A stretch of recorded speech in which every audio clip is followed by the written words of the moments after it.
The morning breeze swept across the hills of Oakridge like an ancient whisper, carrying the aroma of coffee and damp earth that mingled with the smell of aged wood from Tranquil Stone Ranch. Emily awoke, as always, at the first crow of the rooster, her brown eyes opening slowly to another day that promised to be just like the previous 17 years of her life. The young woman rose from her wrought-iron bed and walked to her bedroom window, observing the vast lands that stretched as far as the eye could see. That property was all she knew of the world, a complete universe yet limited by the fences that separated her reality from life outside. "Emily, come have breakfast." Thomas Warren's deep voice echoed through the corridors of the main house, and she sighed softly before getting ready. Thomas was the man she called father, although she had always known she wasn't born of his blood. Tall, broad-shouldered, with grey hair always combed back, he ran the ranch with a firm hand and an apparently protective heart. He was respected in the region, known for his generosity toward the local community and for his dedication to the town's social causes. "Good morning, Daddy," said Emily as she entered the kitchen, where Mrs. Nancy, the cook who had taken care of the house for over 20 years, had already prepared a hearty breakfast. "Good morning, my daughter. Did you sleep well?" Thomas asked, carefully folding the local newspaper he read every morning. "Yes, sir." The response came automatically, as always. Emily had learned from an early age that Thomas valued simplicity and obedience, and she had never questioned this dynamic. "We'll have something new at the ranch today," he announced, cutting a piece of cheese. "A special horse is arriving. It's an animal that served in the police force and now needs a quiet place to rest." Emily's eyes shone with curiosity. She had always loved the ranch animals, especially the horses, although Thomas always maintained a certain distance from the stable. "May I meet him when he arrives?" she asked hesitantly. "We'll see how he adapts first." "Animals with that background can be unpredictable," replied Thomas, his tone carrying a protectiveness she had learned not to question. The rest of the morning passed in the usual routine. Emily helped Mrs. Nancy with household chores, read a few chapters from a book from Thomas's private library, and devoted time to her drawings, her secret passion that she expressed in notebooks hidden at the bottom of her wardrobe. It was around noon when the white truck appeared on the dirt road, raising a cloud of golden dust against the blue sky. Emily watched from the porch as men unloaded the trailer, and when she saw the horse for the first time, she felt something different stir in her chest. Maverick was magnificent. His brown coat gleamed under the sun, and there was something in his dark eyes that seemed to speak directly to her soul. The animal descended from the trailer with elegance, but there was tension in his movements, as if he were assessing every inch of the new environment. "He's beautiful," Emily murmured to herself, enchanted. "Emily, come inside," Thomas's voice sounded behind her, more serious than usual. "Let the men work in peace." She obeyed but couldn't resist peeking through the living room window. It was then that she noticed something strange. When Thomas approached the stable to talk with the handler responsible for Maverick, the horse became visibly agitated. His ears moved backward. He shook his head and took a few restless steps as if recognizing something disturbing. "How strange," thought Emily, frowning. In the afternoon, taking advantage of Thomas having gone to town on business, she cautiously approached the stable. Maverick was in the adjacent pasture, grazing peacefully, but when he noticed her presence, he raised his head and observed her attentively. "Hi, beautiful," she said softly, approaching the fence. "Welcome to Tranquil Stone Ranch." To her surprise, Maverick walked toward her, stopping a few feet away. They stared at each other for a long moment, and Emily had the strange sensation that the animal could see beyond what her eyes showed. "You seem sad," she whispered. "Do you miss your previous life?" The horse whinnied softly as if answering, and Emily smiled for the first time in weeks. There was something magical about that connection, something that awakened a curiosity in her that had long been dormant. When Thomas returned late in the afternoon, he found Emily reading in the library, apparently focused on her studies. He didn't notice the different gleam in her eyes, nor did he imagine that she had spent almost an hour talking with Maverick, feeling for the first time in years that she had found a true friend. That night, While brushing her hair in front of her vanity mirror, Emily rethought the day. Something had changed. With Maverick's arrival, a sensation she couldn't name, but that pulsed in her chest like a promise of discoveries. Outside, under the silver moonlight that bathed the fields, Maverick remained awake in the pasture, his ears alert to every sound of the night, like a silent guardian waiting for the right moment to reveal the secrets that only he seemed to know. If this story interested you, don't forget to subscribe to our channel and give it a like. Let us know what city you're watching from. We'll continue. The following days brought a new routine to Tranquil Stone Ranch. Emily discovered that she could observe Maverick from her bedroom window without being seen, and those moments became the most anticipated of her mornings. The horse seemed to have developed the same habit, because whenever she appeared at the window, he would raise his head in her direction, as if he knew he was being watched. "Mrs. Nancy," Emily asked one morning while helping prepare lunch, "do you remember when I was little? What was I like?" The cook, a robust woman of more than 60 years, smiled fondly while peeling potatoes. "Oh, child, you were always a special child. Quiet, observant. You always liked animals. Your father was worried because you spent hours talking to the horses as if they were people. And do you remember my biological mother? Daddy never talks much about her." Mrs. Nancy hesitated for a moment, her hands stopping mid-motion. "Your father should be the one to tell those stories, child. It's not my place." "But you knew her." "Yes, I did, but—" Mrs. Nancy sighed. "She was a very beautiful young woman, with brown hair like yours. She had a sweet smile and loved this ranch, but after she passed away and your father was very shaken, that's when he decided you needed complete protection, away from anything that could hurt you." Emily felt a pang of curiosity mixed with sadness. "How did she pass away, Mrs. Nancy?" "Child, those questions are for your father to answer. I only know that he did everything so you would grow up safe and protected." That afternoon, while Thomas was in a meeting with the ranch administrators, Emily decided to explore the house better. Tranquil Stone Ranch was immense, with rooms she rarely visited, and a library that seemed to hold decades of stories. It was during one of these explorations that she discovered a staircase leading to the attic. She had never noticed it before, hidden behind a heavy wooden door at the end of the corridor. With her heart beating faster, she climbed the creaking steps. The attic was dusty and full of old furniture covered by white sheets. There were trunks, framed pictures turned to the wall, and stacked boxes. Emily approached one of the pictures and carefully turned it around. Her heart almost stopped. It was a portrait of a young woman with wavy brown hair and eyes that were identical to hers. The woman smiled directly at her through the canvas, as if she knew that one day she would be found there.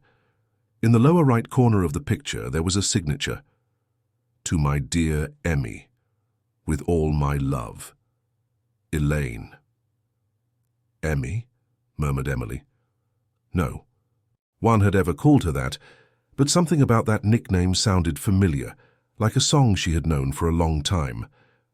With trembling hands, she searched among the boxes until she found one that wasn't sealed. Inside, carefully preserved, were letters yellowed by time and more photographs of the same woman, Elaine. Some photos showed Elaine at Tranquil Stone Ranch, smiling beside the horses. Others showed her holding a baby in her arms. Emily took one of the letters with trembling hands. The handwriting was delicate and feminine. "My dear Emmy, today you turned 6 months old and gave your first real smile. Daddy says you have my eyes, but I see in them a light that is yours alone. This ranch will always be our home, our refuge, where you will grow surrounded by love and freedom." Tears blurred Emily's vision. That letter contradicted everything. She knew about her history. If Elaine had written to her when she was 6 months old, then she hadn't disappeared when Emily was a newborn, as Thomas had always told her. "Emily!" Thomas's voice shouting from downstairs made her jump with fright. Quickly she put the letter in her pocket, placed the portrait back in its original position, and descended the stairs as silently as possible. "Where were you?" asked Thomas when she appeared in the living room, trying to appear casual. "In the library, Daddy. I was reading." He observed her carefully. and Emily had the impression that he could hear her racing heart. "It's good that you're dedicated to your studies, but avoid wandering around the house unnecessarily. Some rooms need renovation and could be dangerous." "Yes, sir." That night, lying in her bed, Emily reread Elaine's letter by the light of her bedside lamp. Each word seemed to awaken memories she didn't know she possessed. The scent of a soft perfume, the sound of a melodious laugh, the sensation of loving arms cradling her. Through the window, she could see Maverick in the pasture, illuminated by the full moon. The horse seemed restless, walking from one side to the other, as if he too felt that something important was about to happen. "What do you know that I don't know?" she whispered into the night. As if he had heard, Maverick stopped and looked directly at her window. For a moment both stared at each other across the distance, two souls that shared the weight of unrevealed secrets. Emily closed her eyes, holding the letter against her chest. For the first time in her life, she felt that there was something beyond the limits of the ranch that was calling her, a truth that needed to be discovered, a story that needed to be told in full. The following week brought the first veterinarian Emily would meet in her entire life. Dr. Michael Foster arrived at the ranch on a sunny morning, driving a white pickup equipped with all the instruments necessary to care for the property's animals. Emily observed him from the living room window as he greeted Thomas. He was a young man, probably in his 30s, tall and broad-shouldered, with brown hair slightly tousled by the wind. There was something in his movements that demonstrated confidence and gentleness at the same time. "Emily, come meet Dr. Michael," called Thomas, entering the house. "He will be responsible for the care of all our animals, especially Maverick." She descended the stairs carefully, feeling an unusual shyness. She wasn't accustomed to meeting new people, especially men of the veterinarian's age. "It's a pleasure to meet you, Emily," said Michael, extending his hand with a sincere smile. "Your father has told me a lot about you." "The pleasure is mine, Doctor," she replied, blushing slightly as she shook his hand. "Please just call me Michael. We're neighbors now." Thomas observed the interaction carefully, and Emily noticed a slight frown on his forehead. "Dr. Michael needs to examine Maverick today. How about we return to your studies, Emily?" "Actually," interrupted Michael, "if Emily is interested in animals, she could accompany me. It's always good to have someone familiar with the horses nearby during the examination." "I don't think that's a good idea," began Thomas. "Please, Daddy," asked Emily, surprised by her own boldness. "I promise not to get in the way." Thomas hesitated for a long moment before sighing. "All right, but keep your distance and obey everything the doctor says." Emily's heart leaped with joy. It was the first time she had managed to convince Thomas to let her do something different from the usual routine. In the stable, Michael worked with impressive competence. Emily watched him examine Maverick carefully, checking his hooves, teeth, and movements. The horse, which always became agitated in Thomas's presence, remained completely calm with the veterinarian. "He's a magnificent animal," commented Michael, stroking Maverick's neck. "You can tell from his posture that he has a history of intensive training. Police horses develop exceptional intelligence." "He seems to understand everything we say," said Emily, approaching carefully. "And he probably does understand. Look." Michael stepped back a few paces. "Maverick, attention." The horse immediately raised his head and stiffened his posture, like a soldier at attention. "Amazing," murmured Emily, enchanted. "He was trained to obey commands and identify dangerous situations. That's why he reacted strangely when he met your father. It's nothing personal. It's just that something in Mr. Thomas's behavior must have activated his protective instinct." Emily frowned. "Protective instinct?" "Yes. Police horses are trained to identify tension, fear, or suspicious situations. Maverick probably sensed there was something he needed to protect around here." Michael's words echoed in Emily's mind. Could it be possible that Maverick had perceived the secrets that she herself was beginning to discover? "Michael," she said hesitantly, "do you know old stories from the region about the families who lived here?" The veterinarian looked at her with curiosity. "Some. Why do you ask?" "It's just that I've been dreaming about a woman with brown hair. I think it might be some childhood memory, but I'm not sure. Michael stopped brushing Maverick and turned to her. What is she like in your dream? Beautiful, with gentle eyes. She's always smiling and seems to know this ranch well. Michael's face transformed, as if he had recognized something. Emily, have you ever asked your father about your biological mother? He says she died when I was very young, but she hesitated, looking around to make sure Thomas wasn't nearby. I found some things that make Emily think there might be more to the story. Michael approached her, lowering his voice. What kind of things?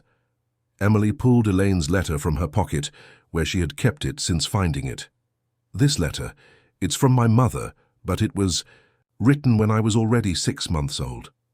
Michael read the letter carefully, and his expression became increasingly serious. Emily, where did you find this? In the house attic. There was a portrait of her too, and many photographs. You need to know something, said Michael, looking around carefully. My family has lived in the region for generations. I knew your mother. Emily's heart stopped. You knew her? Elaine Carson. She wasn't just a resident of the ranch. She was a teacher at the town school and very beloved by everyone. And she didn't die when you were a baby, Emily? Emily's legs weakened and she leaned against the stable wall. What do you mean? She mysteriously disappeared when you were about 2 years old. One day she was here, the next she had vanished without a trace. Your father said she had left for far away, that she couldn't raise a daughter, but nobody really believed the story. Where is she now? Emily's voice came out as a whisper. Nobody knows. There are rumors that she still lives in the region, but under another name. Some people say they've seen a woman who looks very much like her in the neighboring town, but nothing confirmed. Maverick, as if sensing the tension in the air, approached Emily and gently touched his muzzle to her shoulder in a gesture of comfort. Why would my father lie about this? She asked, with tears in her eyes. I don't know, Emily, but maybe it's time for you to discover the whole truth. At that moment, Thomas's voice echoed from the yard. Dr. Michael, have you finished the examination?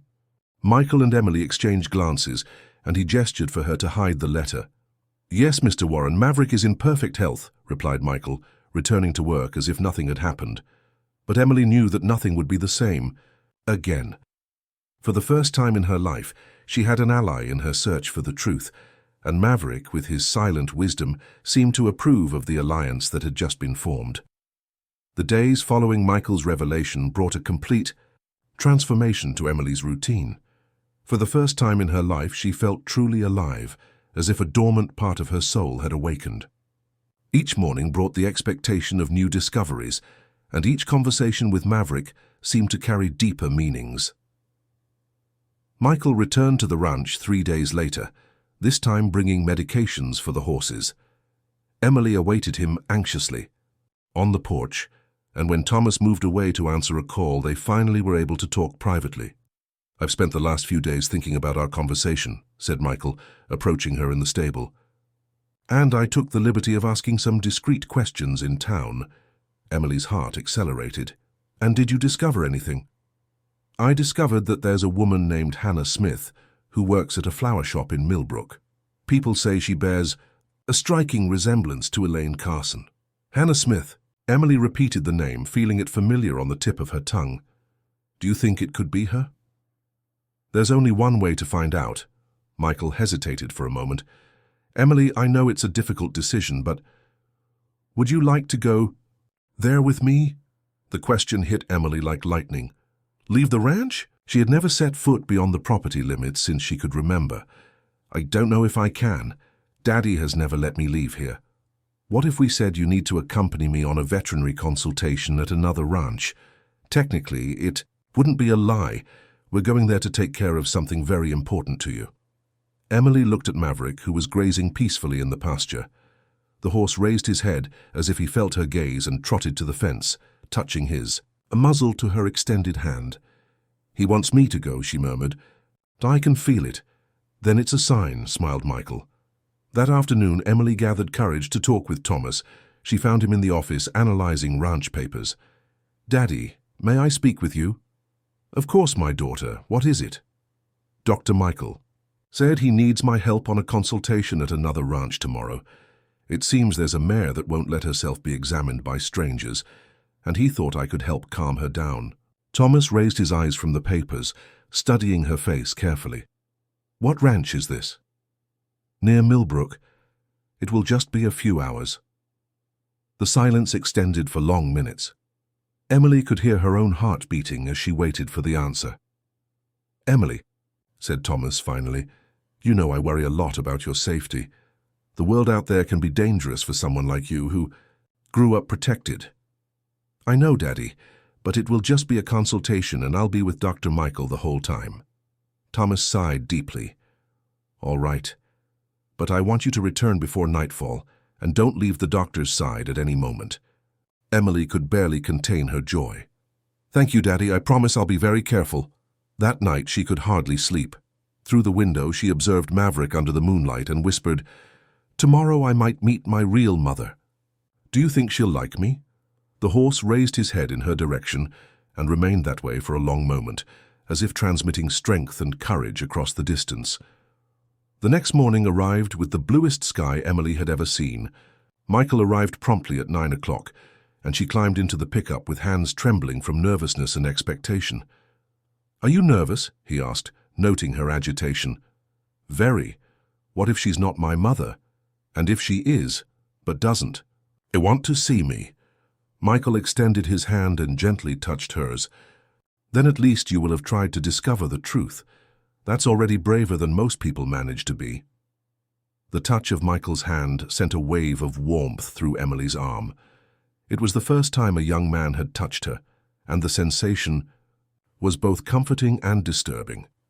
The trip to Millbrook took 40 minutes, and Emily spent the entire time observing the landscape that unfolded beyond the windows. Green fields, other ranches, small houses, people walking on the streets, an entire world that existed beyond the limits of her protected life. It's all so different, she murmured. Different how? Bigger, more alive. It makes me realize how small my life was. Michael smiled. Your life wasn't small, Emily. It was just protected. There's a difference. Hannah's Flowers was located on a charming street in the historic center of Millbrook. It was a cozy little shop, with colorful pots at the entrance and a well-maintained garden that exhaled delicious fragrances.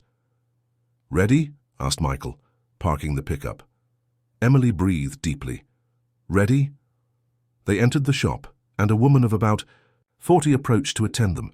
She had brown hair tied in a bun and wore a flowery apron over a simple dress. When her eyes met Emily's, she stopped abruptly. Her hands flew to her mouth, and tears began to stream down her face. My God, she whispered. Emmy! Emily's world stopped. There was the woman from the portrait, older with some wrinkles around her eyes, but with the same gentle smile and the same eyes full of love. Mom? The word came out as a breath. Hannah ran in her direction and wrapped her in a desperate embrace as if she wanted to recover all the lost years in a single moment. My daughter, my precious daughter, she cried. I've searched for you all these years. Every day I prayed for this moment to come. Emily allowed herself to be embraced, feeling for the first time the unconditional love of a true mother. It was exactly as she had imagined in her dreams: security, affection, and a sensation of completeness she had never experienced. If this story interested you, don't forget to subscribe to our channel and give it a like. Let us know what city you're watching from. We'll continue. Hannah closed the flower shop and led them to the back, where there was a cozy little room with flowery sofas and a small center table filled with photo albums. Emily couldn't stop looking at her, trying to memorize every detail of the face she had searched for in dreams during all those years. Let me look at you properly, said Hannah, holding Emily's face between her hands. You've grown so beautiful, so much like me at your age. You have the same expressive eyes, the same shy smile. Why did you leave me? The question left Emily's lips before she could even think. It was the question that had burned in her chest since she had learned the truth. Hannah sighed deeply, tears still streaming down her face. I didn't leave you, my daughter. I was forced to go away. What do you mean? Michael leaned forward, interested in the answer. "Thomas and I got married when you were 1 year old," began Hannah. "He was a widower, an older man, respected in the region. I was very young, had lost my parents in an accident, and was alone in the world. He offered me stability, a home, the chance to raise you as my own daughter." Emily frowned. "You're not my biological mother?" "No, dear. You're biological." Mother was Christine, Thomas's first wife. She died from complications during childbirth, and Thomas was devastated. When we met, you were only a few months old, and I fell in love with you instantly." Emily's world shook again.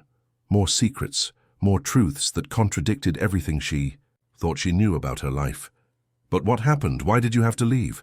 Hannah stood up and walked to the window, observing the streets of Millbrook. "In the beginning, we were happy. Thomas was a good husband, and I loved taking care of you. But with time, he began to get possessive, controlling. He wanted me to stay only at the ranch, to have no contact with other people. When I started teaching at the town school, he was furious. He didn't want you to work.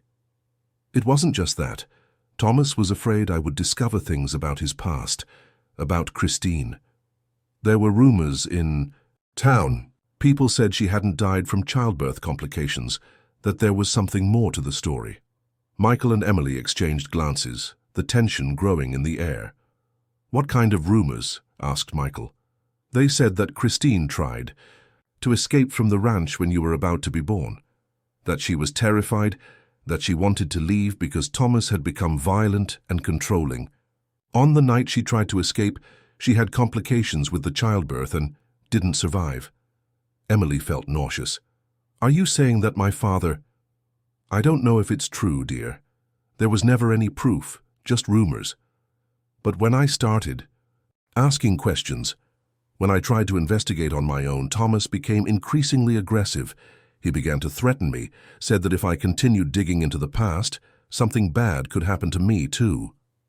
"Is that why you left?" Hannah returned to sit beside Emily, taking her hands. "One night he came home disturbed. He said I was meddling in things that weren't my business, that I was putting you in danger with my questions. He threatened to expel me from the ranch and never let me see you again. He said he had contacts in the justice system, that he could arrange things so that I would lose any rights over you." "And you believed him?" "Thomas is a very influential man in the region, Emily. He really does have important contacts. I was just a young teacher without family, without money to hire lawyers. I was afraid to fight and lose you forever." Tears began to stream down Hannah's face again. "So I decided that the best thing would be to leave, change my name, and wait for you to grow up. My hope was that one day when you were older, you would come looking for me." "You stayed close by all these years?" "Yes.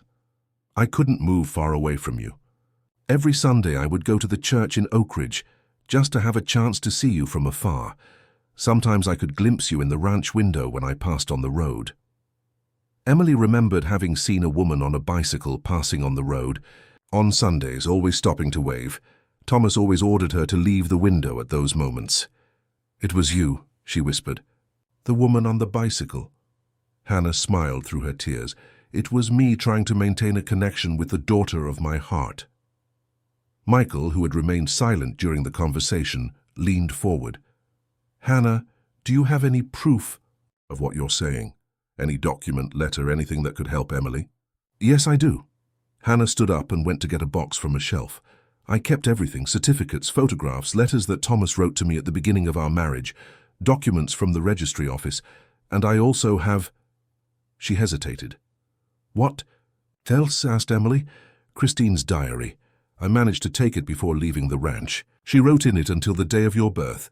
The last pages are disturbing." Emily felt a shiver. "May I see it?" Hannah hesitated, looking at Michael as if asking for approval. "They're heavy revelations, dear. Are you sure you're ready?" "I need to know the whole truth," said Emily, with a determination she didn't know she possessed. Hannah opened the box and removed a brown leather notebook, worn by time. With trembling hands, she gave it to Emily. "Read carefully. And remember that regardless of what you discover about the past, you will always be the daughter of my heart. Emily opened the diary, and the first lines were already enough to make her world collapse once more. I am afraid of the man I married. Thomas is not who I thought he was. And now, carrying our baby, I don't know how to protect the child from what he might be capable of doing. Emily's hands trembled as she continued reading, realizing she was about to discover secrets that would change her life forever. Emily carefully turned the pages of the diary, as if handling something sacred. Christine's handwriting was delicate, but in some passages it became tremulous, revealing the emotional state of the woman who had given birth to her. March 15th. I am in my 5th month of pregnancy, and finally admitting to myself that I made a terrible mistake in marrying Thomas. He seemed like a gentleman during our courtship, attentive and protective. Now I realize that what I took for protection was, in fact, sick possessiveness. Michael moved closer to Emily on the sofa, offering silent support as she continued reading. March 20th. Thomas has forbidden my visits to town. He says it's dangerous for a pregnant woman, but I know it's because he doesn't want me talking to other people. Mrs. Henderson, our neighbor, tried to visit me yesterday, but he sent her away. I'm beginning to feel like a prisoner in my own home. Hannah watched Emily with concern. Do you want to stop for a moment, dear? I can prepare some tea. No, I need to continue, replied Emily. Determined, April 3rd, I discovered today that Thomas is reading my letters. I found a letter from my sister Anne opened on his desk. When confronted, he said he needed to protect me from negative influences. My own sister, a negative influence. I am losing my identity little by little. Emily's hands trembled as she read the next pages, which related Christine's growing isolation, the arguments that became more frequent, and her perception that Thomas had a violent temper that he knew how to hide very well. May 15th. Thomas pounded on the table today during a discussion about my desire to return to teaching after the baby's birth. He said his woman doesn't work outside the home, that my place is taking care of the house and the child. When I tried to argue, he shouted so much that he even frightened the horses in the stable. I saw fear in Mrs. Nancy's eyes. Mrs. Nancy already worked there at that time, asked Emily. Yes, replied Hannah. She has worked for your family for more than 20 years, and it always seemed to me that she knew things she never told anyone. Emily continued reading, and Christine's notes became increasingly desperate. June 10th, I need to get out of here. The baby will be born in 2 months, and I cannot raise it in this environment. Thomas has fits of rage that frighten me. Yesterday he threw a vase against the wall because the food wasn't the way he wanted it. I'm afraid of what might happen to me and my child after the birth. June 15th, I managed to contact my sister Anne in secret. She lives in Nashville and said I can stay at her house until I get organized. I've planned to escape next week when Thomas travels to Greenfield to settle ranch business. Emily's heart accelerated. Her biological mother had planned to escape with her. June 20th, Thomas discovered my plans. I don't know how, but he discovered. He was waiting for me in the bedroom last night with an expression I will never forget. He said that if I tried to take his child away, I would regret it for the rest of my life. He confiscated all my documents and locked me in the room. Help! Tears began to stream down Emily's face. She was terrified. Read the last part, said Hannah softly. August 2nd. The baby will be born at any moment. I feel the contractions starting, but Thomas has refused to call the doctor. He says it will be a natural birth, that women have always given birth without medical help. I am alone and very afraid. If something happens to me, I hope someone takes good care of my daughter. Yes, I dreamed it's a girl. I will call her Emily, like my grandmother. She gave me that name, whispered Emily, touching her chest. August 3rd. Emily was born. She is perfect, has my eyes and the sweetest smile in the world. But I am very weak. I lost a lot of blood during the birth. Thomas finally called the doctor, but I think it's too late. Dr. Silverman seems worried. If I don't survive, at least. I know I left a beautiful daughter in this world. I hope she is stronger than me, that she manages to fly away from this place when she grows up. That was the last entry in the diary. Emily closed the notebook and remained silent for long minutes, processing everything she had read. She really left trying to protect me, she murmured finally. And she succeeded in a way, said Michael. You grew up safe, protected. Thomas, despite his flaws, never hurt you physically. But he deprived me of the truth. He deprived me of knowing my history, of having a mother. Emily looked at Hannah. Of having you around. Hannah approached and embraced her. But now we're together again. And you are a strong woman, brave enough to seek the truth. What do I do now? Asked Emily. How do I go back home knowing all? How do I look at Thomas without feeling angry? You don't need to pretend nothing has changed, said Michael, but you also don't need to confront him aggressively. Maybe it's time to talk openly, to tell him you know the truth and that you want to build a relationship based on honesty. And if he doesn't accept it? If he tries to prevent me from leaving the ranch? Hannah held Emily's hands firmly. You are no longer a defenseless child, dear. You are an 18-year-old woman of legal age with the right to make your own choices, and now you have people who support you. Emily looked at Michael, who offered her an encouraging smile. I'll be with you if you want. I can be present when you talk to him. You would do that for me. Emily, said Hannah, you are my daughter. No matter what happens, I will always fight for you.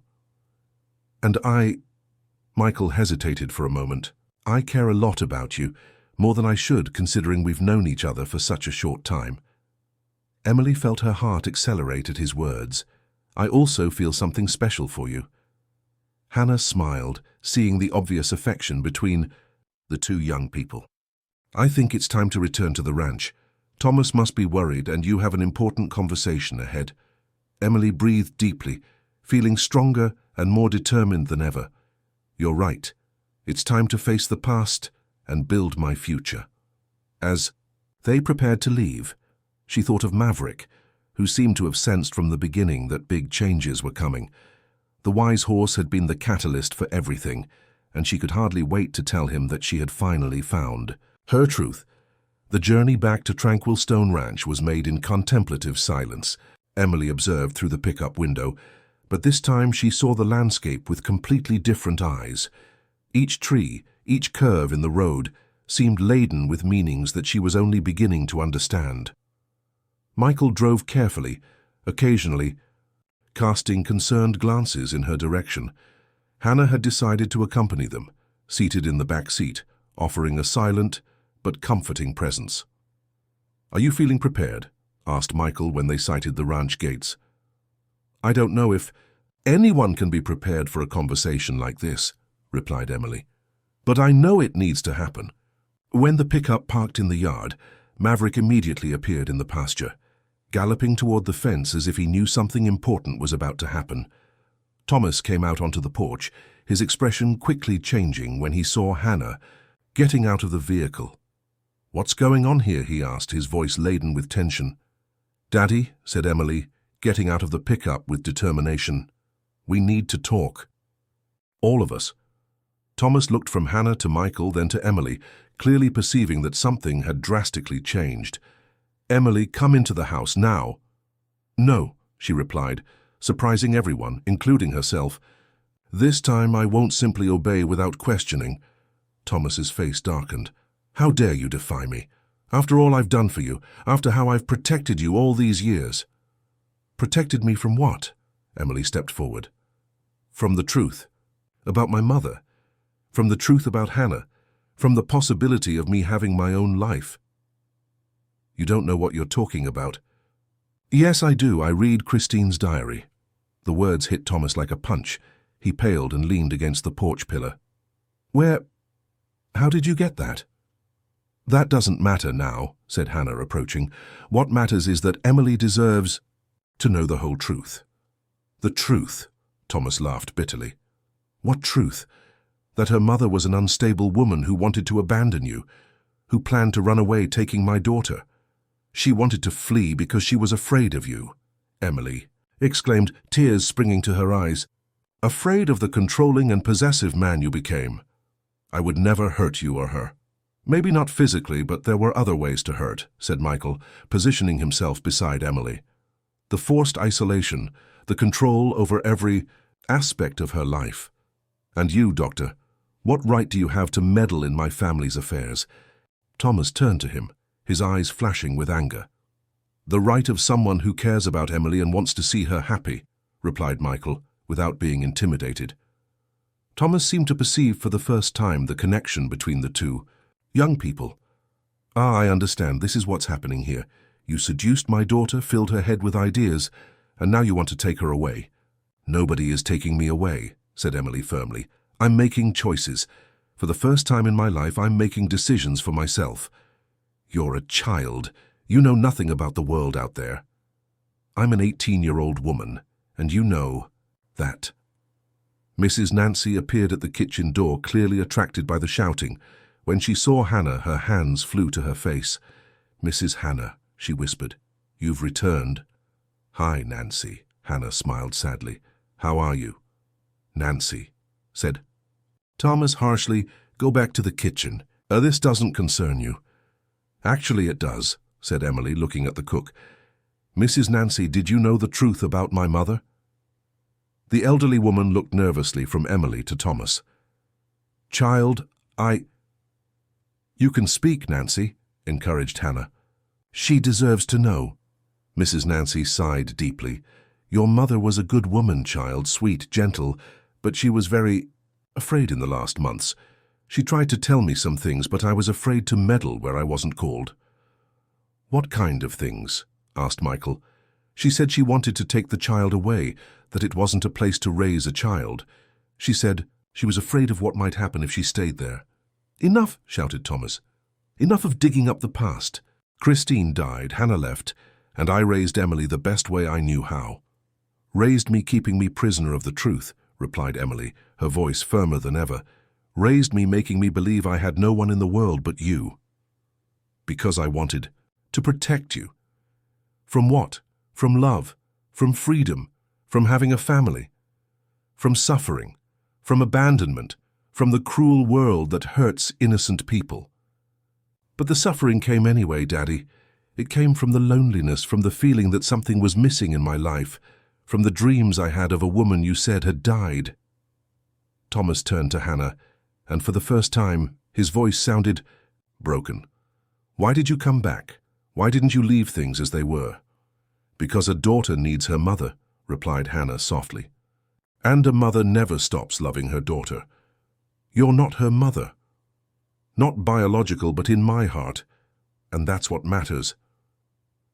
Maverick, who had remained restless during the entire discussion, suddenly began to whinny loudly and pound the ground with his hooves.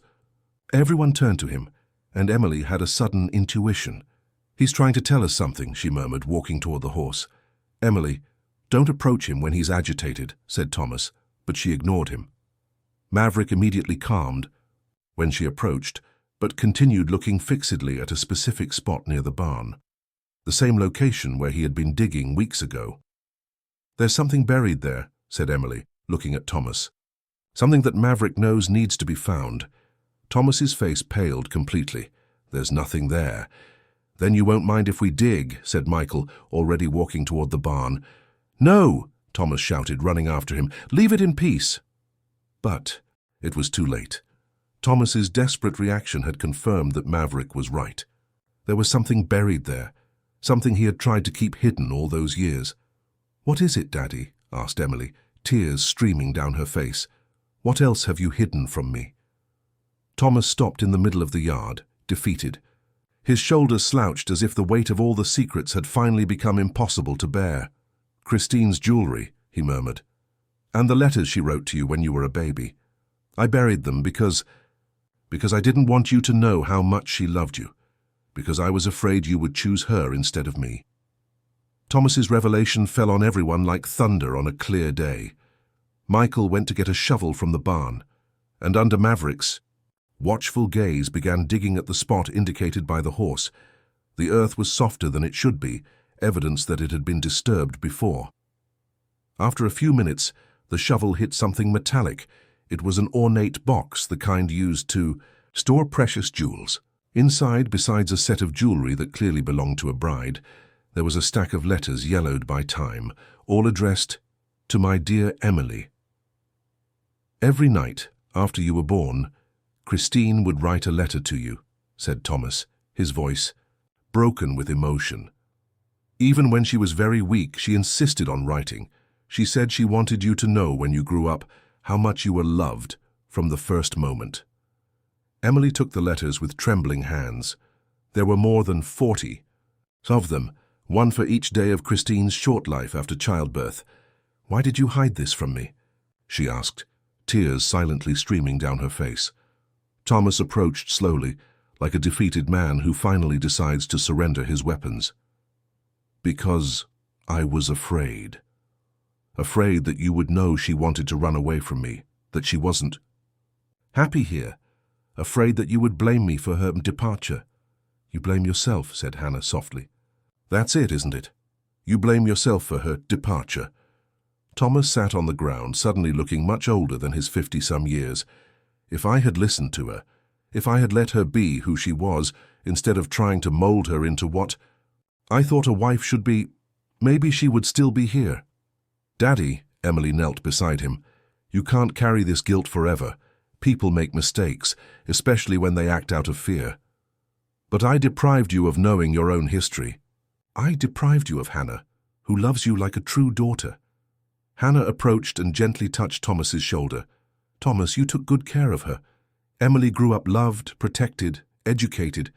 You may have made mistakes, but you did the best you knew at the time. I don't deserve forgiveness. None of you should forgive me. Forgiveness isn't something you deserve, said Emily, holding his hand. It's something that's offered. And I forgive you, Daddy. I forgive you because you're human, because you made mistakes trying to protect me, even if in a misguided way. Thomas raised his eyes, and for the first time in years he cried openly. I love you so much, my daughter. I was so afraid of losing you that I almost lost you because of fear. You haven't lost me. You never will. But now you need to let me fly. Michael approached discreetly. Mr. Warren, may I speak with you?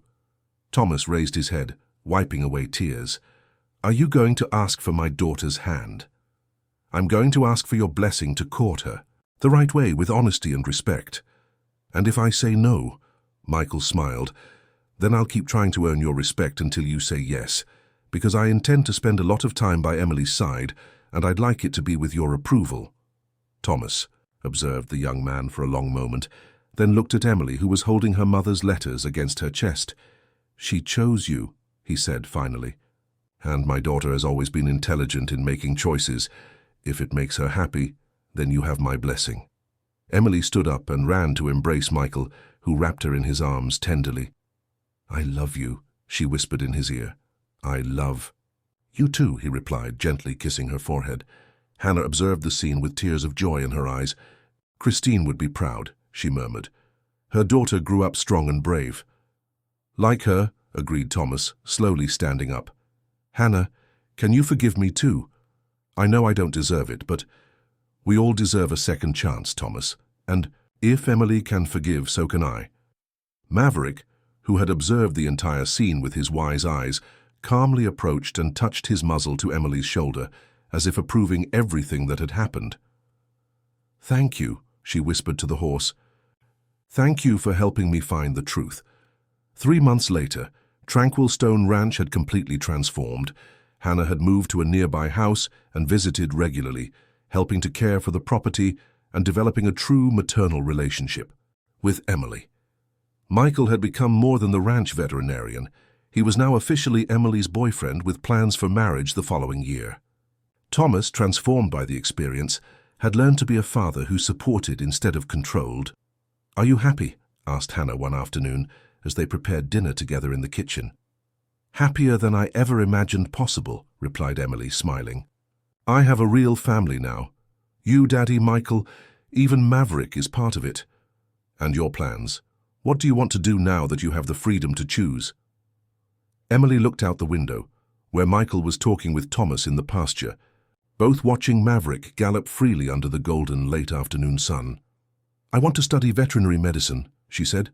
"I want to work with Michael, taking care of the animals in the region, and I want to stay here, at the ranch. But this time by my own choice." "And Christine's letters, did you read them all?" Emily smiled, touching the necklace she wore, her biological mother's jewelry which she now wore with pride. "All of them.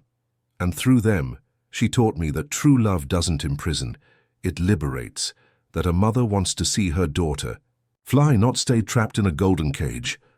Outside, Maverick whinnied softly, as if agreeing with her words. The wise horse had fulfilled his mission, helping a young woman discover her truth and find her freedom.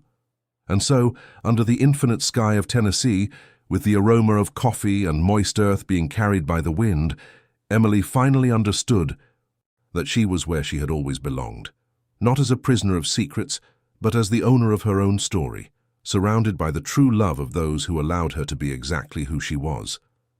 If this story interested you, don't forget to subscribe to our channel and give it a like. Let us know what city you're watching.